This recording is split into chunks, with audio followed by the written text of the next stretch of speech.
Good morning and greetings to all of you. I am Lina Miss. Last time, students, we learned about figures of speech dealing with poem. Today, we will be learning about parts of speech. Parts of speech is a very simple grammar which you have already learned in your 5th standard, in your 6th standard. It's just a revision in your 7th standard. So, we will be starting with the parts of speech. There are 8 parts of speech. They are nouns, pronouns, verbs, adjectives, adverbs, conjunctions, preposition, and interjection. I repeat, there are 8 parts of speech. They are nouns, pronouns, verbs, adjectives, adverbs, conjunctions, preposition, and interjection. Today, we will be taking only 4 parts of speech, that is nouns, pronouns, verbs, and adjectives. Now children, let's start with nouns. There are 4 types of nouns. Very simple. You have your common noun, you have your proper noun, you have your abstract noun, and your collective noun. So, in nouns, you have 4 types of nouns: common noun, proper noun, abstract noun, and collective noun. Your first, common noun. Common nouns are those nouns which refer to people, places, or things. They are all common to people, place, or things of the same kind. I repeat, common noun are those nouns which refer to people, places, or things which are all common. For example, boy, month, aunt, city. So all boys are common, month is common, aunt is common, and city is common. Your second one is your proper noun. The names of particular people, place, or things are called as proper noun. Proper noun means the places, the people, or things who has a special name are called as proper nouns. For example, Helen, it's a name of a lady. Alan, it's a name of a boy. Delhi, it's a name of a place. July, it's a name of a month. So, common noun is everything in common. You have everything in common. For example, boy, you're talking about one boy. You're not mentioning the name of a boy. In common noun, your month, we are not mentioning any special month. Aunt, it is common, and city is common. In proper nouns, there is specific name or special names given. They are called as proper noun. The next one is an abstract noun. These nouns have feelings, ideas, or qualities.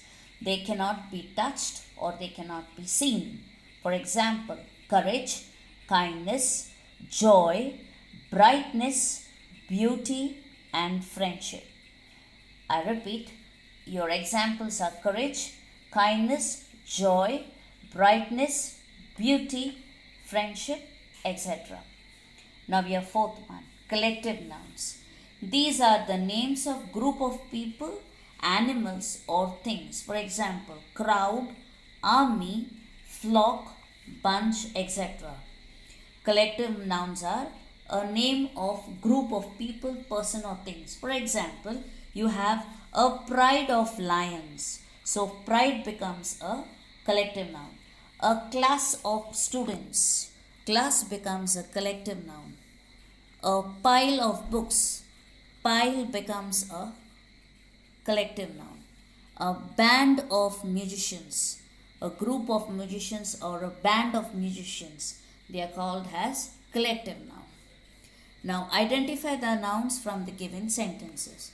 My mother is cooking a delicious meal for lunch. Mother becomes a common noun because no name is given to the mother. Your second one. Sita and Meeta are good friends. Sita is name of a girl. Meeta is again a name of a girl. So you have proper noun. Friends, name of a, it's a common noun. No special name is given. So friends, common noun. Honesty is the best policy. Honesty, it cannot be seen, it cannot be touched, it is a quality.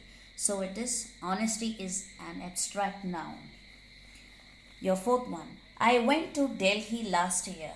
Delhi becomes a name of a place, so it becomes a proper noun. And fifth one, there were pile of books in the class. Pile is again a collective noun. A group, so it is called as a collective noun. So I repeat, in nouns you have common noun, which is everything is common. For example, boy, girl, city, no name is given. In proper noun you have special names given, either to a person, either to a place or a thing. In abstract noun you have qualities, you cannot see it, nor you can touch. For example, courage, strength, simplicity, etc. And in collective nouns you have group of people or animals together. They are called as collective nouns. Now your second part is your pronoun. It is a word used in place of a noun. Pronouns means it is a word, or pronouns are those words which are used in place of a noun. Tina is a good friend. We are talking about Tina, who is a good friend. She has a pet dog. Now here she becomes Tina. She is a pronoun. Most common pronouns are I, me, you, we, is, he, him, she, it, they and them.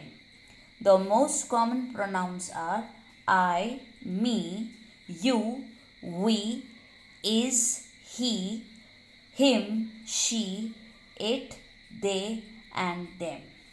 Now in pronouns you have three pronouns. You have your personal pronoun, you have your reflexive pronoun and you have your emphatic pronoun. Now personal pronoun. In personal pronoun, these pronouns stands for three persons. You have the first person, you have the second person and you have the third person.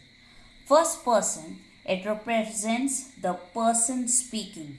For example, I have a feeling that it's going to rain. I have a feeling that it's going to rain. I, it is the first person. I means pronouns. It is a pronoun which is talking about the first person. Your second person, it denotes the person spoken. For example, you are looking very pretty today. You are looking very pretty today. You becomes the second person. So you is a pronoun. And your third person, it stands for a person or things spoken about. Third person, it stands for a person or things spoken about. She is a smart girl. So the third person is she. We are talking about a girl. So she is a smart girl. So she becomes a pronoun. Now you have reflexive pronoun. This pronoun deals with the action of the subject which reflects upon itself. Reflexive pronoun, it deals with the action of the subject which reflects upon itself. For example, he washed his car himself. He is the subject. He is directly doing the work for himself. So he starts with the work and it ends with himself. Your second example, I hurt myself. I is a subject and it is directly coming to myself. I hurt myself. It means that the action of the subject, it reflects upon the same subject. Now emphatic pronoun. This pronoun is used only to put stress on the action of the subject. Emphatic pronoun, this pronoun is used only to put stress on the action of the subject. First one, she herself cooked the food. She is the subject, and she herself, she did the work herself. So here the stress, you're putting a stress on this herself. We ourselves completed the project. We is the subject and ourselves. So here you're putting your the stress on ourselves. She herself cooked the food. She is the subject and herself. So she's putting the stress on herself. We is the subject, and they are putting the stress on ourselves that we have completed the project. Now once again we will talk about pronoun. In pronouns you have personal pronoun, you have reflexive pronoun, and you have emphatic pronoun. In personal pronoun you have three persons. It's talking about the first person. For example, I have a feeling that it is going to rain. You're talking about yourself, that you are having the feeling that it is going to rain. In your second person, it denotes about the person spoken. You are looking very pretty today. You're talking to the second person that you are looking very pretty today. And third person, it tells you about a person or the thing spoken about. For example, she is a smart girl. She is a personal pronoun. So I, you, and she, that is first person, second person, and third person, are all called as personal pronoun. In reflexive pronoun, the subject is doing the action and it is reflecting upon itself. For example, he washed his car himself. Who washed? He washed. And he washed his car himself. He started with the subject and it ends with himself only. Second example, I hurt myself. I am the subject and I was hurt myself. So again the action comes to the same subject. Now emphatic pronoun. This pronoun is used only to put stress on the actions of the subject. She herself cooked the food. She is putting the stress on herself by telling that she has cooked the food herself. Your second one is we ourselves completed the project. So here the subject is we. So we, that is the children, are putting the stress that they have completed the work themselves. Now verb. It tells us about the action. Any action are called as verbs. For example, go, write, do, shine, etc. Now you have in verbs, you have two kind of verbs. You have your transitive verb and you have your intransitive verb. Intransitive verb, children always remember, it has a subject, it has a verb, and it has an object. So in transitive verbs you have three things. You have the subject, you have the verb, and you have the object. For example, the cow eats grass. The cow would be the subject, eats would be the verb, and grass would be the object. I repeat, the cow eats grass.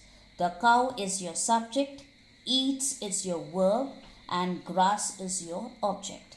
Your second one, I broke the camera. I is your subject, broke remains your verb, and camera is your object. I broke the camera. In your second example, I remains your subject, broke is your verb, and camera is your object. So in transitive, you have three words.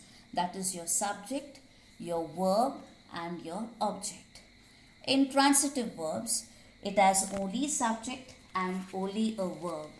Your object is absent in the sentence.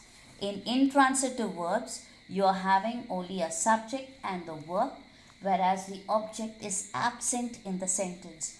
For example, she disagreed. She is your subject and disagreed would be your verb. And you do not have any object, so it becomes an intransitive verb. I rang. I rang. I becomes the subject and your verb becomes your rang. And your object is absent. So it becomes an intransitive verbs. So children, once again, in verbs you have two verbs. That is your transitive verb and your intransitive verb. In transitive verbs, you have your subject, you have your verb, and you have your object. For example, the cow eats grass. The cow remains your subject, eats remain your verb, and grass remains your object. Your second example, I broke the camera. I remains your subject, broke remains your verb, and camera remains your object. Intransitive verb, it has only two things in hand. That is, you have your subject and you have your verb, whereas your object is absent. For example, she disagreed. She remains your subject, disagreed remains your verb. Your second one is I rang. I remains your subject and verb is your rank. So it comes to your intransitive verb. Now adjectives. It is a word which tells you about a noun or a pronoun. In adjective, it tells you about a noun or a pronoun. I saw a tall building. Now, always remember, children, when you're talking about adjectives, always the adjective comes first, followed by a noun. So, the building is your noun and your adjective is tall. Okay, so your building is your noun and your adjective is tall. I like the lovely hat. I liked the lovely hat. Hat is your noun. And how is the hat? What is the hat? The hat is lovely. Rina wore a pink dress. Dress is your noun and adjective is your pink. Now your first one. In adjectives, you have adjective of quality, you have adjective of quantity, you have adjective of numbers, you have interrogative adjective, demonstrative adjective, and possessive adjective. Now your first one, adjective of quality. It tells you about the quality of a person or a thing. In your adjective of quality, it tells you about the quality of a person, a place, or a thing. And you have to ask a question, what kind? Your example, first one. Satish is a clever boy. So, boy is your noun and you're clever. So, what kind of a boy is Satish? Satish is a clever boy. You ask a question, what kind of a boy is Satish? Satish is a clever boy. So clever becomes adjective of quality. Your second one. Mumbai is a crowded city. City becomes your noun. What kind of a place is Mumbai? You can say it is a crowded place. This crowded becomes adjective of quality. The rose is a beautiful flower. What kind of a rose is the flower? The rose is a beautiful flower. So this beautiful becomes adjective of quality. Now your second one, adjective of quantity. It can be measured and you can ask a question, how much? Adjective of quantity. Here, this adjective, it can be measured. You can ask the question, how much? We had sufficient water for drinking. We have sufficient water for drinking. So your noun would be water. How much water we had for drinking?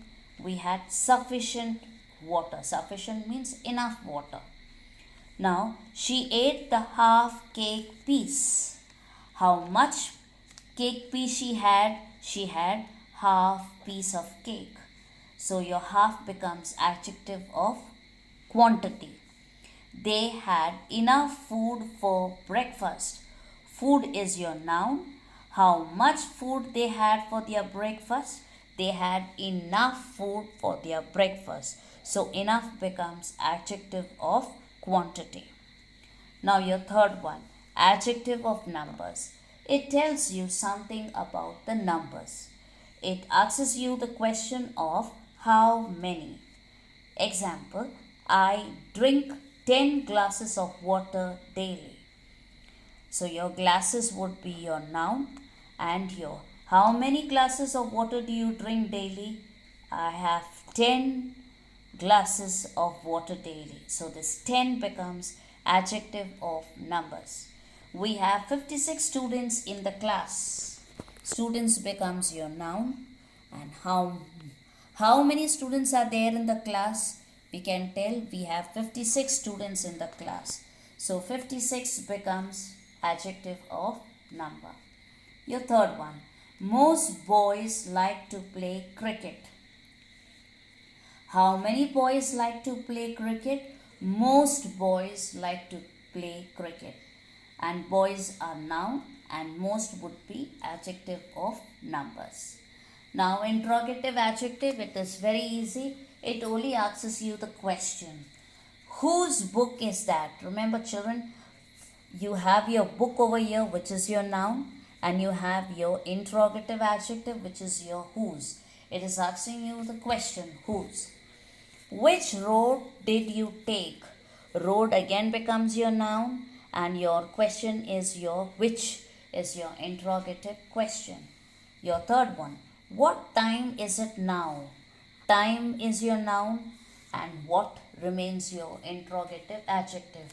So in interrogative adjective you only have to ask question. Now demonstrative adjective. In demonstrative adjective it points out. For example, these ducks are mine. Here the noun is the ducks and it is pointing to the ducks. These ducks are mine. So your these would be demonstrative adjective. Your second one, that house is yours. Again your house becomes your noun and your that it is pointing to the house. So that becomes your demonstrative adjective. Your third one, this boy is very lazy. Boy is your noun and it is pointing to this boy. This boy is very lazy. So this boy becomes your noun and your this becomes your demonstrative adjective. And your last one is your possessive adjective.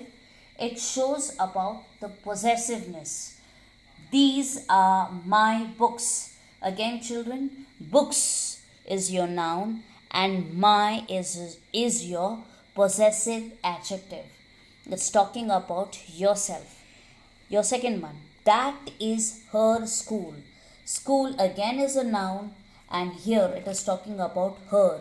Her is possessive. Now you take your third sentence. My dog keeps wagging its tail. Your dog remains your noun and my is your possessive and you have again tail over here which is a noun and it remains your possessive. So children, we will start with your adjectives once again. You have adjective of quality telling you about the quality of a person, place or a thing and it asks you the question what kind.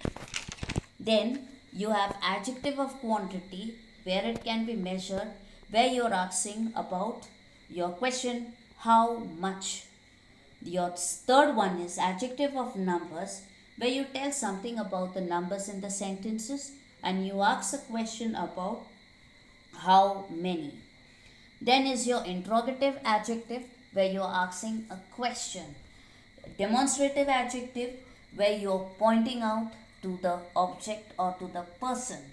And possessive adjective you are talking about myself, that is mine, yours, hers, it. So all these are examples of possessive adjective. Hope you have enjoyed the lesson and I will be giving you the question. I'll be giving you the questions later. Question and answers later.